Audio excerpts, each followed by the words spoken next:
Hey, man. All right, we got the Ezgo Robins here. What we're going to do is, the car had no power, man. Actually, when it first came in, it didn't fire. Y'all probably seen my other videos and noticed that it didn't fire. So we ordered the kit to fix it, got it firing. And then after we done all that, come to find out it has no power. So I tried to give it, we checked compression with a compression gauge. Compression gauge showed 180 pounds, which is too high. Anything between 140, 125 is good. But you never know, man. I actually figured that they put a 9 horsepower head on an 11 horsepower block, which gave it more compression, so that's what I actually figured. But I took the timing off, checked the timing was good. So I decided to take my compression gauge up to another cart that we had in the showroom here, and it showed 300 pounds of compression. So what I did was took that piece of shit back and bought a new one. I'm on YouTube. So what I'm gonna do now, man, is show you what a compression gauge should read and shouldn't read. On the Robins engine, like this twin cylinder Robins engine, you should get between 125, 140. They'll run down to 90 pounds of compression, but you'll have no power taking off. And now, right now, that's the problem we're having. When you take off, it has no power. And then on top of that is a 6-seater, so no power and a 6-seater together, they don't go good, man. All right, so let's see what it shows. Right now, you got the key on, hit the gas. You can see I'm right at 90 pounds of compression.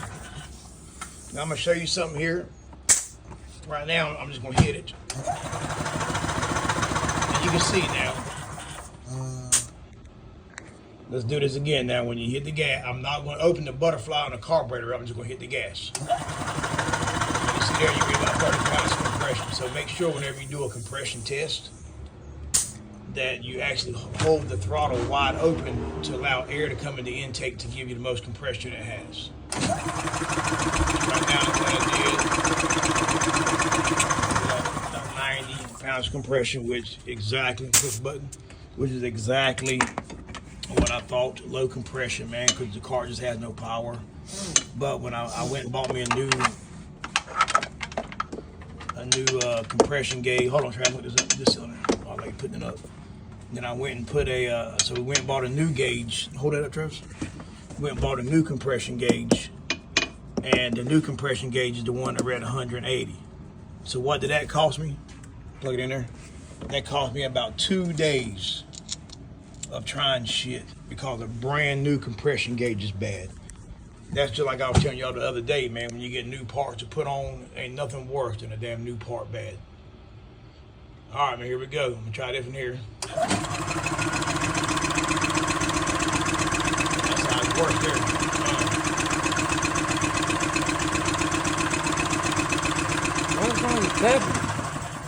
All right, that's how it's worse because it's only got about 80, 85 pounds of compression, man.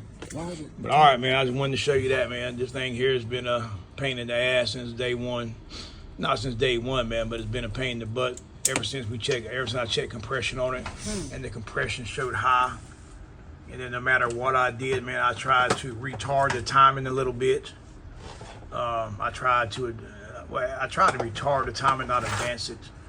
And believe it or not, man, when I retarded the timing one tooth, it actually picked up a little damn power. It actually sounded better, but it still didn't have that little get up that it should. And what I did here when I retarded the timing, the motor spins, spins counterclockwise, and you retard it the opposite way. So what I did, I just imagined that dot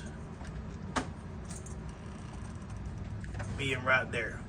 All right. Now, I know if you take it and go a half a tooth on retard, it will give it more power. So you could do that, man. They ain't gonna hit the valves. I even tried 2 teeth. 2 teeth didn't matter. It actually got worse with 2 teeth. And no, you don't have to worry about the valves hitting the piston, nothing like that. But all right, man, I just wanted to post y'all and let y'all know, man, 'cause I know y'all been watching my videos and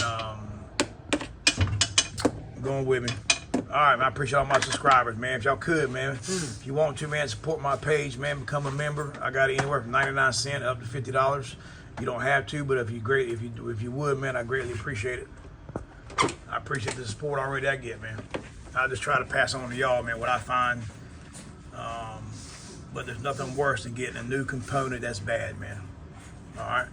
Because I'm the type, man, I don't like changing parts. Like I said before on my video, man, I want to change one part only. But when you get a new tool, man, the tool's bad. It's bad, man. It sucks. A lot of time invested for nothing. And then I'm trying to look out for this woman, man, because she got crapped on to begin with. But all right, man, stay tuned, man.